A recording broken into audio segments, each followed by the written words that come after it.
Abra sua Bíblia, livro de Atos dos Apóstolos. Difícil é falar sobre oração, meus irmãos. É um tema espinhoso para pregar sobre oração.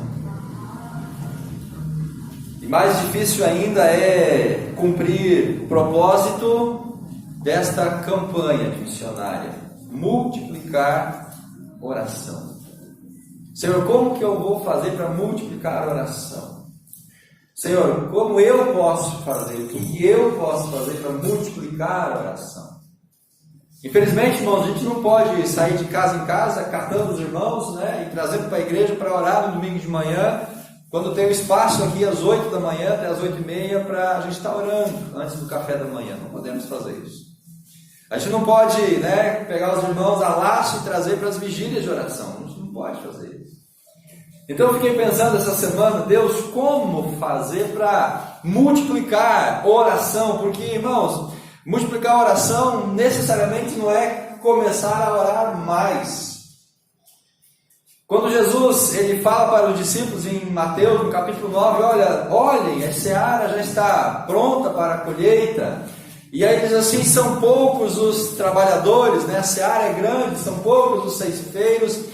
E a receita que Jesus dá para os discípulos é: orem para que Deus mande mais trabalhadores. A única maneira de aumentar a mão de obra é mais pessoas se voluntariarem para fazer aquela obra. Então, naquele texto de Mateus, no capítulo 9, 35 em diante, Jesus está dizendo para os discípulos: vocês não precisam fazer hora extra, vocês não precisam dobrar a carga de trabalho de vocês para conseguir colher todas as pessoas que estão maduras espiritualmente. Basta mandar mais trabalhadores. Nós multiplicamos o potencial de avanço da igreja através da multiplicação de pessoas que trabalham, de pessoas que se envolvam com o ministério. E quando se trata de oração, o conceito é o mesmo. Como a gente vai multiplicar a oração? Pastor, vamos orar mais. Então, se você ora meia hora por dia, ora 1 hora por dia. Vai multiplicar, vai aumentar a oração. Ok, é uma boa estratégia. Mas não é a estratégia eficaz, porque multiplicar a oração tem a ver com trazer mais pessoas, envolver mais pessoas, fazer com que outras pessoas se disponham a orar também. E dessa maneira a gente vai multiplicar a oração. E aí, irmãos, eu fiquei pensando em um pouco de peso na consciência. Falei, Senhor, eu não estou conseguindo multiplicar oração na Igreja Batista do Morumbi. Eu não estou conseguindo fazer com que a igreja, um número maior de pessoas, um número substancial de pessoas, a gente consiga se reunir para estarmos orando com mais eficiência. Confesso aos irmãos que eu fiquei com um pouco de peso no coração essa semana. Mas vamos ver o que o texto da palavra de Deus nos diz em Atos, capítulo 1, verso 15. Atos, capítulo 1, do 12 ao 15. A palavra de Deus diz assim. 1 de Atos, do 12 ao 15. Então os apóstolos desceram do Monte das Oliveiras e voltaram para Jerusalém. O monte fica mais ou menos a 1 quilômetro da cidade. Verso número 13 de Atos capítulo 1. Quando eles chegaram à cidade, eles foram até a sala onde estavam hospedados, a qual ficava no andar de cima da casa. Os apóstolos eram estes: Pedro, João, Tiago, André, Filipe, Tomé, Bartolomeu, Mateus, Tiago, o filho de Alfeu, Simão, nacionalista, Judas, filho de Tiago. Verso 14. Eles sempre se reuniam todos juntos para orar com as mulheres e a mãe de Jesus e os irmãos dele. Verso 15. Num desses dias de reunião estavam presentes mais ou menos 120 seguidores de Jesus. Nessa reunião, Pedro se levantou e Pedro faz um discurso, apresentando então a necessidade de escolher um substituto para Judas, que havia se matado depois de negar e trair a Jesus Cristo.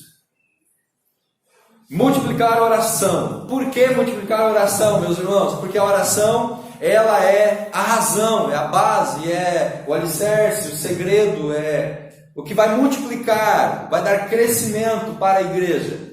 Se nós queremos que a igreja avance, nós precisamos primeiramente multiplicar a oração. Se nós queremos que a igreja cresça, nós precisamos multiplicar os números de oradores, de intercessores, de pessoas que se comprometam com a vida de oração, porque sem a oração a igreja não vai crescer, a igreja não vai multiplicar, a igreja não vai andar para frente. Eu quero tomar a liberdade para fazer 3 citações sobre oração. Richard Foster, ele fala que existem 21 formas diferentes de oração.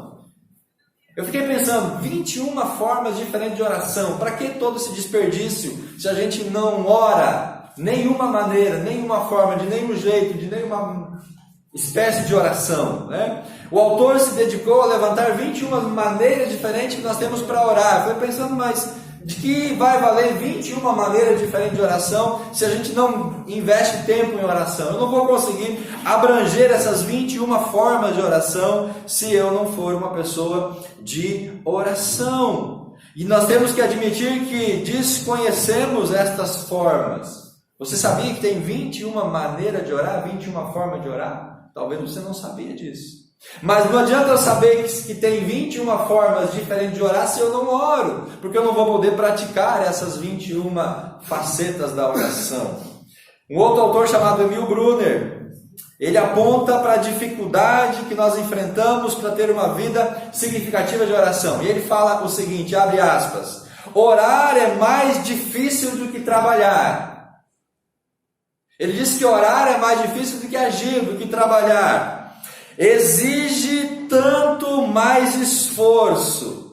E ele fala assim, de 100 homens que não temem o esforço do trabalho, apenas alguns poucos suportam o esforço da oração. A grande maioria evita orar. Eu não sei se para você essa expressão, essa citação faz sentido. Eu não sei se para você é mais fácil trabalhar, servir, ministrar, do que dedicar tempo para estar em oração. Em muitas situações, irmãos, da nossa vida, do nosso dia a dia, a gente torna o trabalho mais fácil, né? O esforço para o trabalho menos penoso do que o esforço para a oração. O que ele está dizendo aqui é que nós precisamos mudar, virar esse jogo, virar essa gangorra. Nós temos que investir tempo, nós temos que investir esforço, nós temos que nos devotar para a oração. Precisamos orar. E o último autor que eu quero citar, ele disse que a primeira coisa que ele faria, se ele começasse o seu ministério de novo, seria procurar ser mais disciplinado no cultivo da sua vida espiritual e da sua vida de oração. Então não é tempo de a gente rever a nossa vida de oração diante de Deus e, se necessário for, meus irmãos, recomeçar uma vida significativa de oração. Multiplicar a oração para a glória de Deus. Abra sua Bíblia no Salmo número 13. O livro dos Salmos, eu quero ler agora o Salmo 13. Ele nos mostra que o povo de Israel era um povo que orava em todos os momentos. Orava de forma abundante. Eles oravam em todas as circunstâncias, na fartura, na escassez, na felicidade, na infelicidade. Salmo número 13. O salmista Davi, ele faz esta oração, e aqui ele nos ensina 3 faces da oração, 3 formas de nós orarmos, 3 princípios de voltarmos o nosso olhar para Deus. Ele dá essa compreensão mais profunda sobre oração. E lembrando que Davi é o mesmo autor do Salmo número 5, que nós pregamos há 2 domingos atrás, quando ele diz no Salmo 5, verso 3, de manhã eu faço a minha oração, antes que o sol nasça, eu me coloco na tua presença, e depois eu espero a tua resposta. Aquele mesmo Davi que diz que ora de manhã e depois ele descansa, aqui no Salmo 13, ele coloca a oração como uma expressão de lamento. Verso 1 e verso 2, Salmo 13. Ó Senhor Deus, até quando esquecerás de mim? Até quando, ó Deus, o Senhor vai esquecer de mim? Será para sempre? Por quanto tempo esconderás de mim o teu rosto? E verso 2, até quando terei que suportar esse sofrimento? Até quando meu coração se encherá dia e noite de tristeza? Até quando os meus inimigos me vencerão? Aqui ele lamenta Ele lamenta a sua condição. E amados irmãos, lamento é diferente de murmurar, tá bom? Você pode lamentar diante de Deus em oração, mas você não pode murmurar diante de Deus em oração. O salmista está lamentando: até quando? Até quando? Até quando o Senhor vai se esquecer de mim? Era um lamento da sua alma. Ele estava aqui colocando a sua vida diante do Senhor. Então, queridos, tenha você a liberdade de lamentar diante de Deus o que você está vivendo, o que você está passando.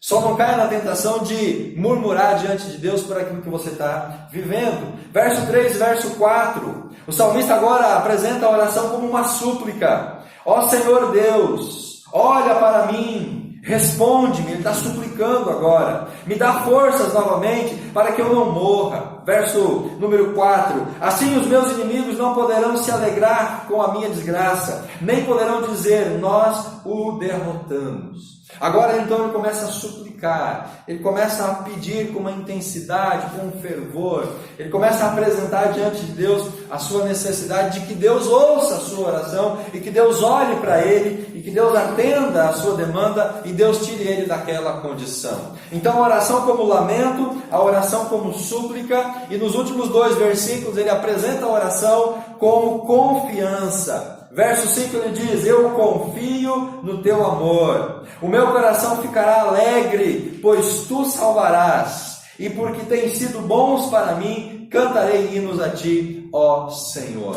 Bom é, meus irmãos, se nós pudermos lamentar diante de Deus, bom é se nós pudermos suplicar diante de Deus, bom é se nós pudermos orar com confiança diante do Senhor.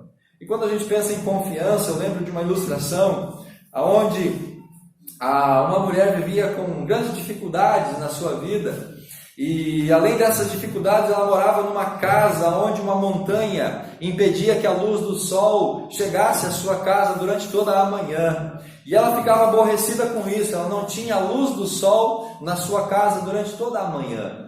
E ela então vai conversar com o pastor e pede uma orientação. E o pastor cita a Bíblia, aquela passagem onde a Bíblia diz que se nós tivermos fé e orarmos, as montanhas vão mudar de lugar. E Deus falou, através do pastor, o pastor disse para aquela irmã: vai para casa e ore, nesse sentido que Deus vai mover a montanha do lugar. Ela foi para casa, ela orou, e no dia seguinte ela voltou até o pastor e disse: pastor, não funcionou.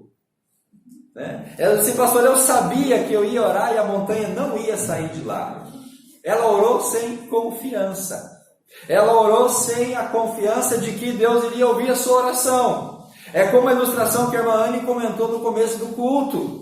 A criança que foi para uma vigília de oração para que chovesse, levou um guarda-chuva. E quando questionada por que do guarda-chuva, falou: nós vamos orar para chover, então estou levando o guarda-chuva para me prevenir. Aqueles que foram para a vigília de oração para que chovesse sem levar o guarda-chuva, foram sem confiar e crer que Deus iria ouvir aquela oração. Portanto, meus irmãos, orar é algo que a gente precisa fazer constantemente, com confiança, diante da presença e da soberania do nosso Deus. Amém? Por quê? Porque nós podemos expressar em orações as mais diversas e diferentes emoções que nós estamos vivendo, colocar diante de Deus o que nós estamos passando, porque Deus está disposto a ouvir a nossa oração. E a oração é uma importante disciplina espiritual, mas não é a única disciplina espiritual.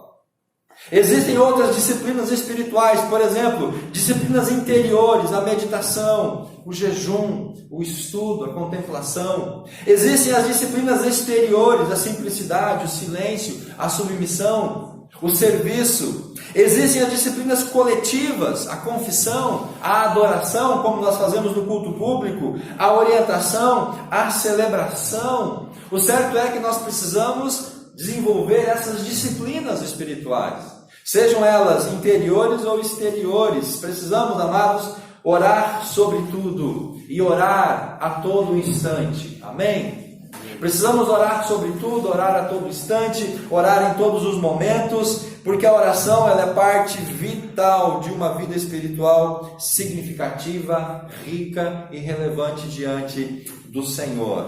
A oração é a porta de entrada para uma vida espiritual abençoada. É a porta de entrada para uma vida espiritual profunda, para uma intimidade com o Senhor. A oração é algo que vai mover o nosso coração. e nós podemos começar a explorar as riquezas da oração. De que maneira, pastor? Orando. Uma vida de oração, uma vida de consagração, uma vida de entrega diante do altar do Senhor. Agora, meus irmãos, a oração é uma daquelas disciplinas que a gente não aprende apenas ouvindo, a gente não aprende apenas de ouvir falar de uma pregação, de um sermão. A oração é aquela disciplina que a gente só vai aprender quando a gente praticar. Como você aprendeu a andar de bicicleta?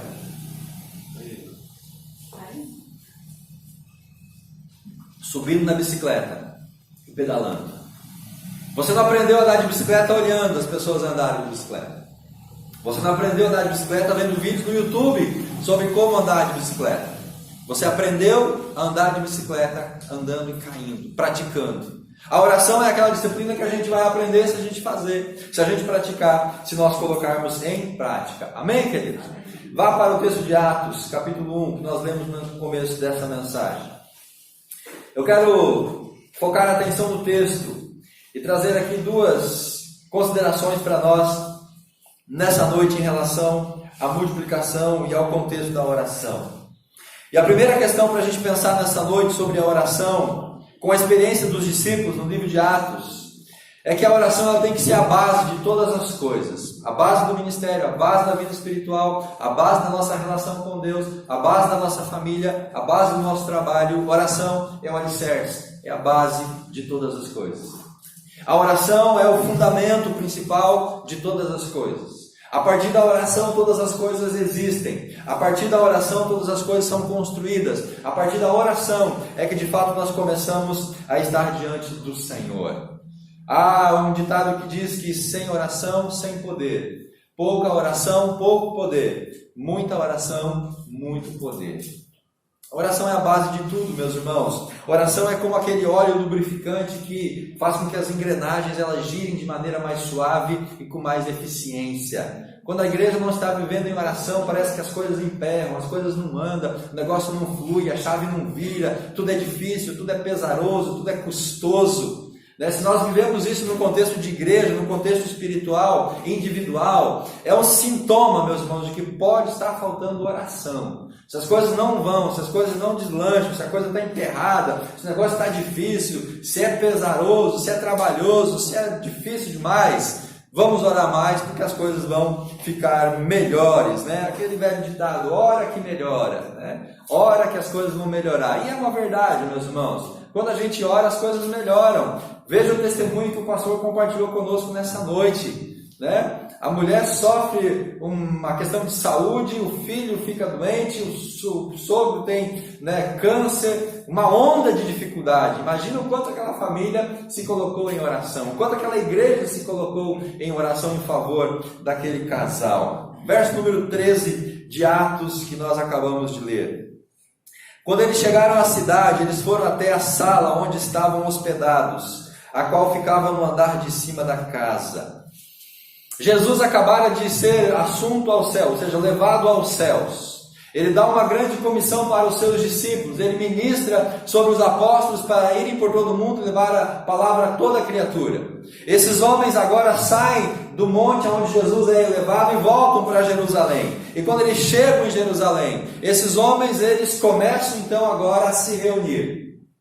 E eu quero que você preste atenção nesse conceito aqui da palavra de Deus. Eles chegaram até a cidade, eles foram para a sala onde estavam hospedados, ficavam no andar de cima, e aí ele denomina os apóstolos, quem estavam ali, e no verso 14 fala que eles se reuniam ali com um propósito. Meus irmãos, qual era o propósito daquela reunião daqueles homens de Deus? Oração. Aqueles discípulos começaram a obedecer à grande comissão de Jesus com uma dinâmica de oração. Depois de chegar em Jerusalém, eles foram orar. Eles começaram oração. Eles vão para aquela casa, eles sobem para aquela sala e lá eles passam vários dias em oração. No verso 15 diz assim: num desses dias. Então nós podemos deduzir que foram vários dias. A Bíblia não diz quantos dias, Mas não foi do dia para a noite que as coisas mudaram, e não foi do dia para a noite que havia 120 discípulos, e não foi do dia para a noite que ali desceu o Espírito Santo. O verso 15 nos dá a entender que eles ficaram muitos dias orando, apenas orando, muitos dias só orando, muitos dias sem sair daquele quarto, sem evangelizar, sem pregar, sem falar da graça e do evangelho para as pessoas, muitos dias em oração. Percebemos que eles não saíram às ruas, batendo de casa em casa, entregando convite, pregando mensagem ou testemunhando. Eles ficaram lá em oração. Ninguém via aqueles discípulos, mas eles estavam lá em oração. Ninguém presenciava o que eles estavam fazendo, mas eles estavam lá em oração. E aquilo que eles geraram, irmãos, em oração naqueles dias, foi o estupim que depois se manifestou no sermão de Pedro e durante o restante do livro de Atos, para que aquela igreja pudesse avançar. Por isso, amados, toda atividade ministerial deve ser precedida de oração. Tudo que nós vamos fazer tem que estar depois da oração. Se nós temos poucas pessoas nos cultos, se nós temos poucas pessoas na escola bíblica, se nós não temos visitantes, se nós não vemos pessoas novas chegando à igreja, se a igreja não cresce, a falha não está no modelo ministerial. A falha não está na liderança da igreja, a falha não está na dinâmica de culto, a falha está justamente na negligência da oração, seja ela individual, seja ela coletiva. Ou seja, se a coisa não flui na igreja, não é difícil a gente deduzir que está faltando oração. Por isso, antes de evangelizar, antes de testemunhar, antes de convidar pessoas, antes de tudo o que nós formos fazer, o que temos que fazer primeiro? Oração. Antes de qualquer atividade, temos que banhar essa atividade em oração. Estamos em luta espiritual, e nessa luta, a primeira arma é a oração. Nós não devemos sair logo para o campo de batalha com o inimigo para lutar com ele. Nós temos que primeiro estar orando. Primeiro nós temos que ganhar a batalha em oração para depois conquistar a vitória. Sem oração não há conversões, não há batismos, não há crescimento. Sem oração nada na vida da igreja acontece. Capítulo 3 do livro de Atos, Pedro e João, eles vão até o templo. O irmão talvez conheça essa passagem da palavra de Deus. Eles vão ao templo para uma reunião. Qual era a reunião que acontecia no templo naquela hora em que Pedro e João estavam indo até o templo? Reunião de oração. Eles foram lá para orar. Ao chegarem lá, eles se encontraram com um homem aleijado na porta do templo. Aquele homem pede dinheiro, eles falam, nós não temos dinheiro, nós somos pobres, estamos duros, não temos nada, mas o que nós temos nós vamos te dar. E aí então Pedro pega aquele homem pela mão e diz, em nome de Jesus, levanta e anda. Aquele homem é curado na porta do templo, entra com eles dentro do templo para louvar e exaltar a Deus. São conduzidos para a oração. Naquele contexto, aquilo chama a atenção das pessoas. Aquele homem lá que havia muitos anos na porta do templo, pedindo esmola, agora está dentro do templo, curado. As pessoas ficaram impactadas com aquilo. E Pedro então chama a atenção das pessoas e diz, olha, o que aconteceu na vida desse homem foi a graça e a misericórdia de Deus. E aí então Pedro começa a pregar o sermão no capítulo 3. Aquele mesmo sermão que depois lá no capítulo 4, nós vamos ver que 3.000 pessoas se converteram. Aquelas 3.000 pessoas, irmãos, se convertem porque aqueles discípulos eram discípulos de oração, porque eles foram para o templo com o propósito de oração. Quantos dias aqueles homens foram ao templo e oraram às 3 horas da tarde? Quanto tempo eles gastaram orando naquele templo às 3 horas da tarde, para que chegasse então o dia, a oportunidade de pregar o Evangelho e 3.000 pessoas se converterem? Nós não podemos, irmãos, achar que vamos chegar na praça pública e vamos pregar e multidões vão se converter. Nós não podemos achar que no dia do PGM da semana nós vamos ministrar a palavra, fazer o apelo e as pessoas vão se converter se nós antes não gastarmos tempo substancial preparando o coração dessas pessoas em oração. O que Pedro e João faziam no templo nas horas, nos dias que eram marcados para a oração? Eles oravam para a conversão das pessoas.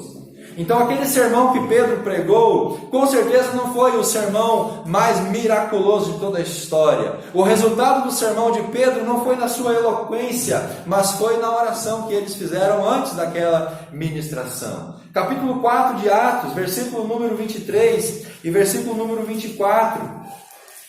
Depois que Pedro e João eles foram soltos, eles foram até os outros irmãos para dar testemunho e orar junto com aqueles irmãos, para que eles continuassem tendo coragem de testemunhar. Atos capítulo 4, verso 23 e verso 24, Pedro e João foram soltos, voltaram para o grupo e contaram tudo o que tinha acontecido com eles. Assim que eles ouviram isso, eles adoraram junto a Deus, dizendo: Senhor, Tu és o Criador dos céus e da terra, do mar e de tudo o que neles existe.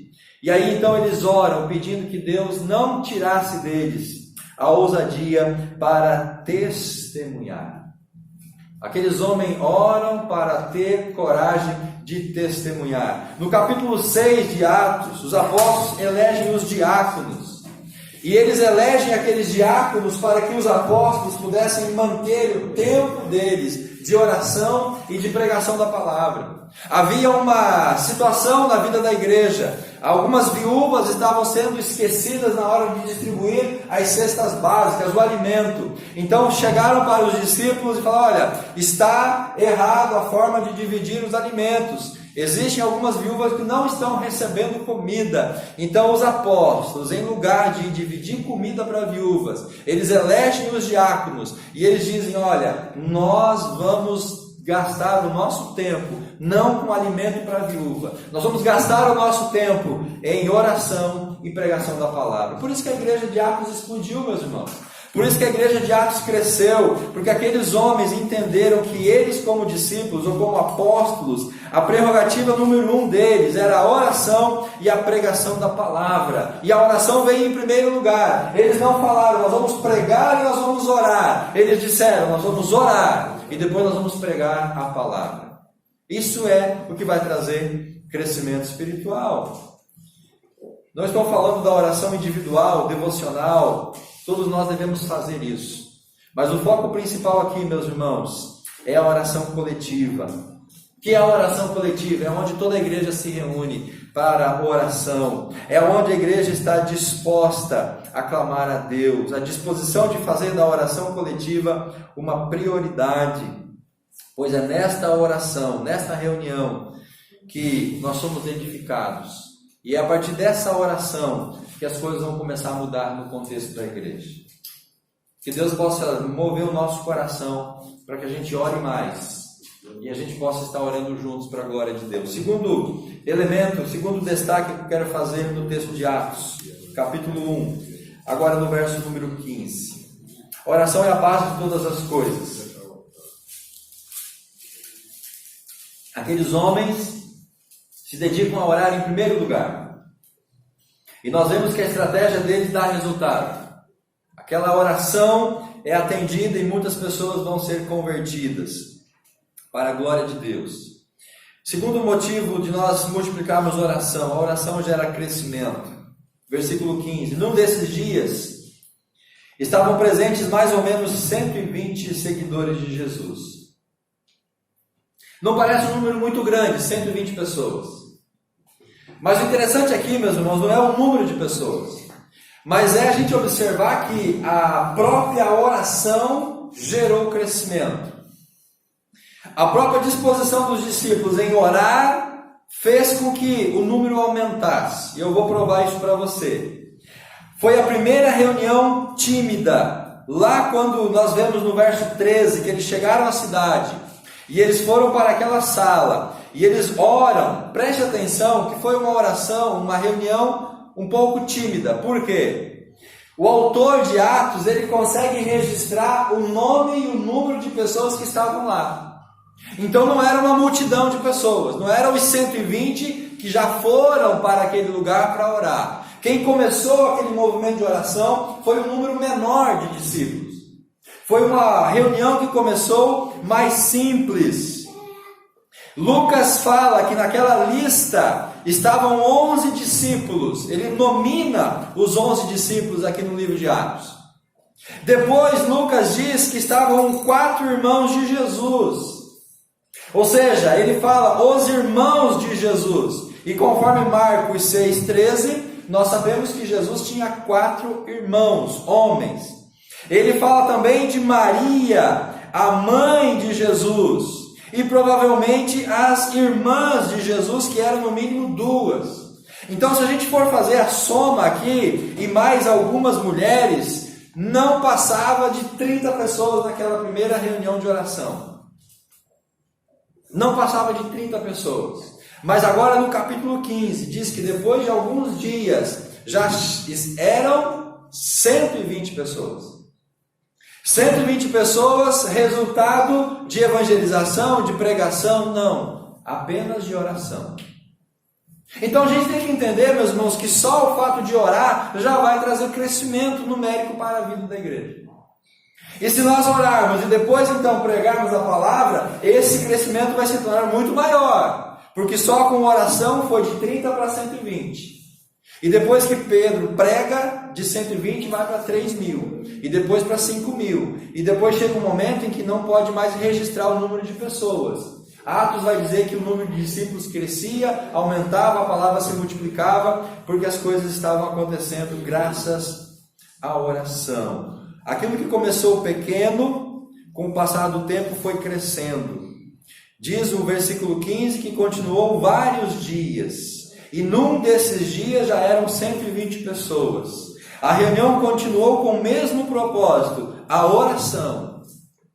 E foi numa dessas reuniões focadas em oração que no capítulo 2 acontece a descida do Espírito Santo sobre aqueles homens.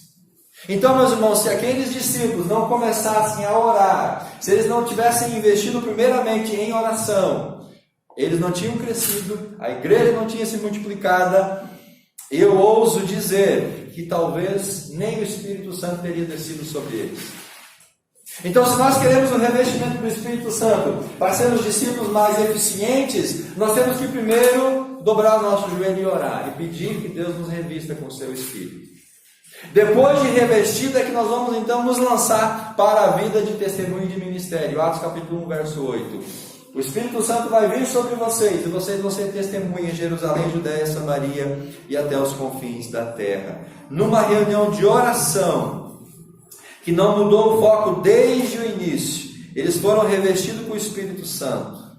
A pregação e o testemunho veio depois. Agora eles, entre aspas, só oravam. Agora eles só oravam, porque era o que eles precisavam fazer naquele momento.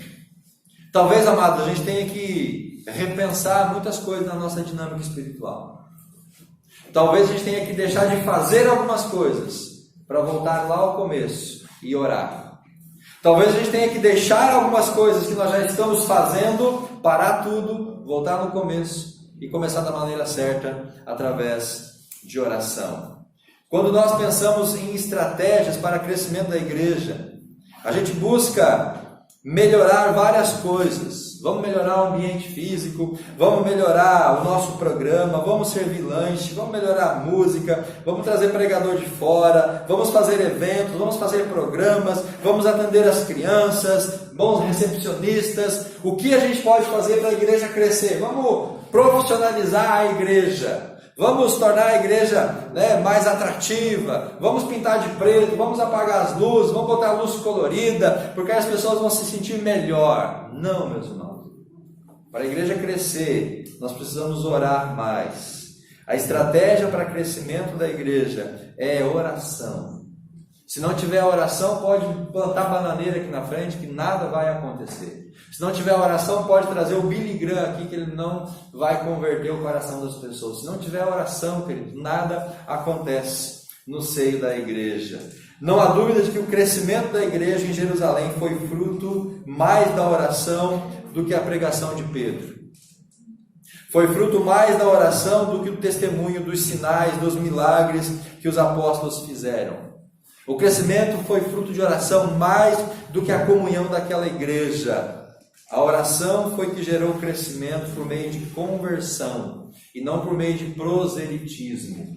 Nós não queremos fazer proselitismo. Quando você profissionaliza a igreja, quando você torna a igreja atrativa, agradável, quando você torna as coisas mais profissionais, você vai atrair pessoas de outras igrejas. E nós não queremos pescar em aquário. Nós não queremos inchar o reino de Deus. Nós queremos que o reino de Deus cresça. E ele acontece quando convertidos, pessoas pecadoras se convertem. O proselitismo não acrescenta nada no reino de Deus. Não adianta uma pessoa sair da igreja A e vir para a nossa, da igreja B e vir para a nossa, da igreja C e vir para a nossa. O reino de Deus não vai ganhar em nada com proselitismo espiritual. O crescimento da igreja vai ser proporcional ao tempo que a igreja investe em oração. Se nós queremos que a igreja cresça, nós temos que investir em oração. Se nós queremos que as coisas aconteçam, nós temos que multiplicar a oração. Nós temos que orar mais e trazer mais pessoas para orar junto conosco. Essa é a chave. Aqui está, meus irmãos, o segredo para as cadeiras vazias: a falta de oração. O segredo para poucas pessoas é pouca oração. Quando passarmos como igreja, como discípulos, a orar mais, proporcionalmente as cadeiras vão começar a diminuir, as cadeiras vazias. Amém? Quando a gente se colocar mais em oração diante do Senhor, Deus vai mover para haver crescimento, maturidade, desenvolvimento para a glória do nosso Deus. Fica de pé em nome de Jesus. Coloque a sua vida diante do altar do Senhor.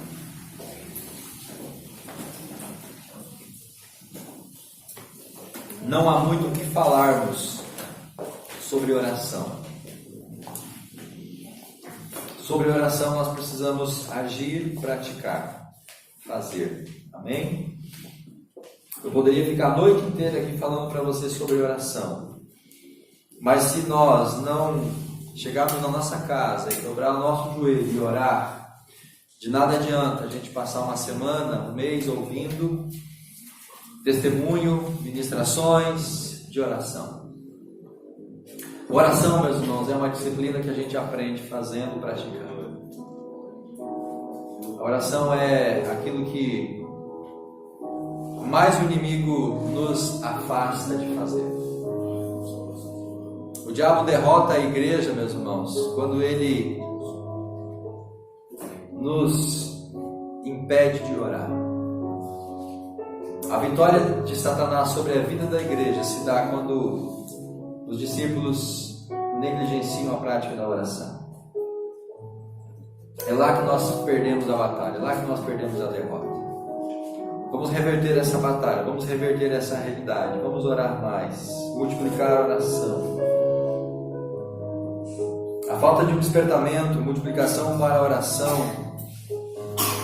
como eu disse no começo, tem me incomodado.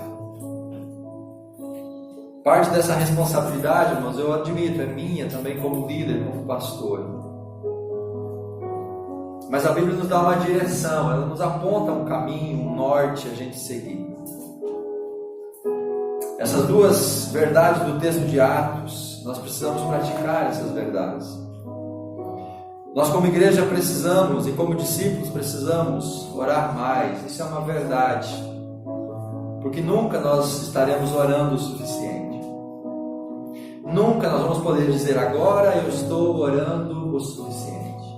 Sempre nós estaremos em débito, em oração diante do nosso Deus. Temos que orar pelas pessoas não salvas, orar pelos irmãos afastados, orar por aqueles que estão desanimados.